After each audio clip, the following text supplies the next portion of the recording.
Hi guys, I'm Andy, welcome back to Backpacking UK, the YouTube channel that's all about hiking, backpacking and wild camping.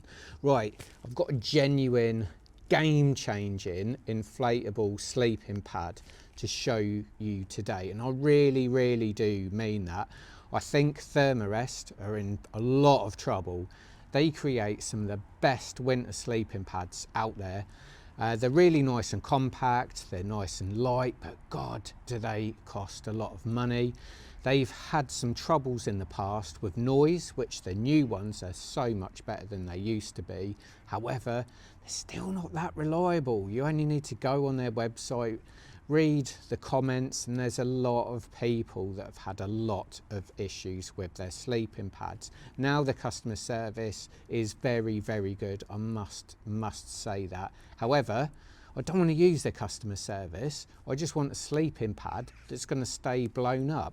So this is the Lighttour R7.5 20D inflatable sleeping pad.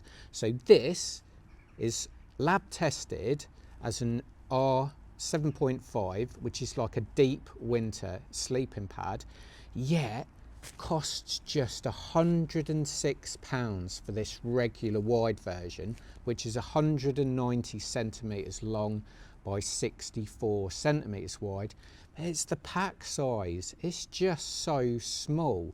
It's 9 centimeters by 19 centimeters.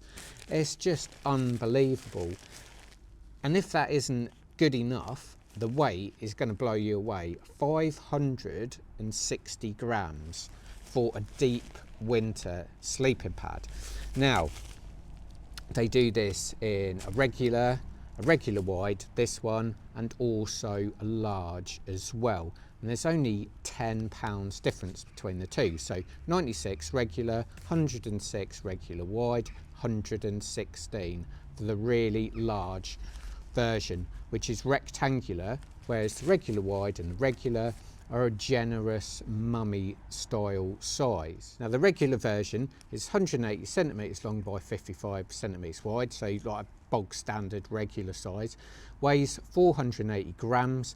It's got a tiny little pack size of 8 centimeters by 16 centimeters. Now the large rectangular ones, 200 centimeters long by 64 centimeters wide, so a true large sleeping pad, weighs 650 grams, and pack size is still only 9 centimeters by 20 centimeters. Now all these sleeping pads are 10 centimeters thick, so don't think you're getting a small sleeping pad there. You're getting a nice, chunky, deep, comfortable sleeping pad. Like I say, they've all been lab tested, ASTM rated. All of the lab results are for everyone to see on their website. So you don't even need to take their word from it. Their actual test results are on there. And how do they do this? Well, basically all these new style winter sleeping pads are just layers and layers of foil. So this one, for instance, at its thinnest point, it's got 4 layers. Its thickest, you've actually got 8 layers. So you've got lots and lots of sections there to trap heat and reflect it back up into your body. So I'm just going to show you how small it really is. I haven't been very good at packing it away in its pump sack, which acts as a dry bag and storage sack as well. But this regular wide version, as you can see, is really small, much smaller than my Big Agnes inflatable sleeping pad, which I absolutely love. But you would never believe this is a deep winter sleeping pad for the size it is. So let's get it blown up. Now I had the previous version which had an R value of 5.8. Now to get the full size and for it to work its best, you really did have to have it pumped up quite hard.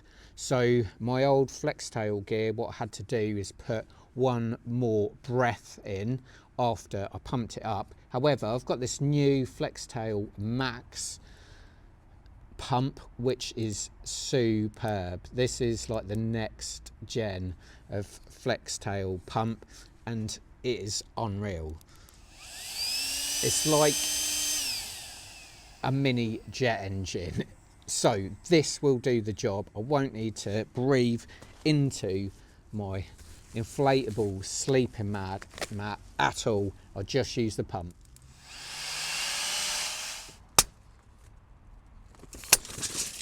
So here's the Lighttour R7.5 inflatable sleeping pad, fully blown up. So it gives you an idea of the design and style of the sleeping pad.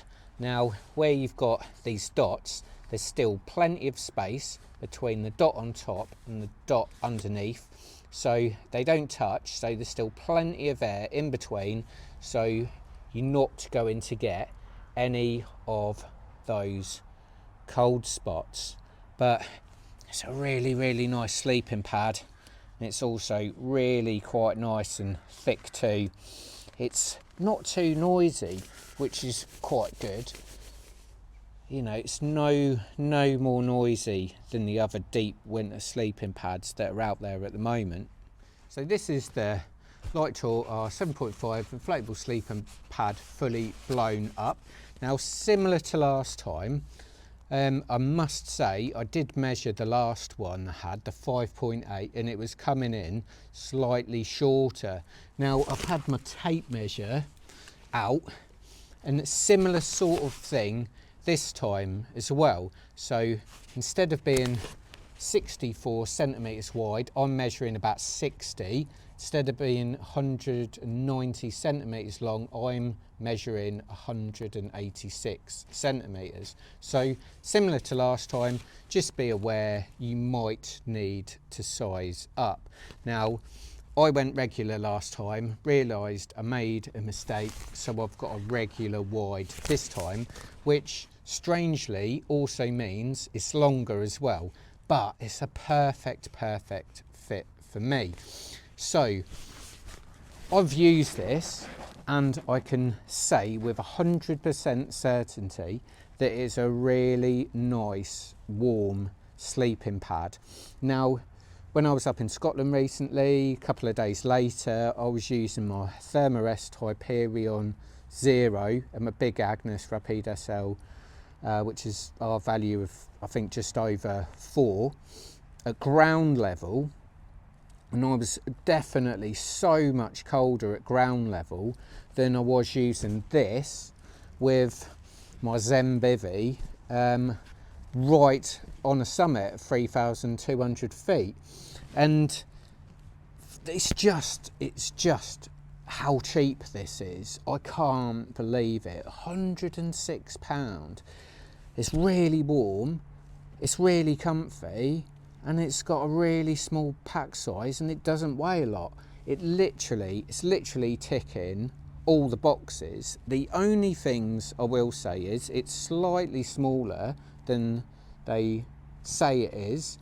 It's a little bit noisier than some sleeping pads out there, and it's not quite as comfy as some of the other sleeping pads out there as well. But I think value for money is a true 10 out of 10 without a shadow of a doubt. Now, if you're winter camping, especially if you're winter backpacking, one thing you'll know is that everything's bigger. Your tent's bigger, your sleep system's bigger, your clothing's bigger, and it's really nice for once to actually have a piece of backpacking gear that bucks the trend and is actually quite nice and small and compact. So it just makes packing easier, and of course winter gear tends to be a lot heavier as well. Again, this is bucking the trend. So although it doesn't quite score 10 out of 10 for certain things, one thing is for certain, value for money is 10 out of 10. If you're into your winter camping, I would highly recommend this. It's mainly for the money. It's just ridiculous value for money, but I'll be using this winter without shadow of a doubt. So what I'll do, I'll put the link in the description. Bought loads of stuff from Camperlists, before, and they've certainly never let me down there, and James is very, very knowledgeable there too. So anyway, hope you like this sleeping pad review. Please check out my Scottish wild camping video where you'll see this in action. Hope to see you backpacking soon. Cheers.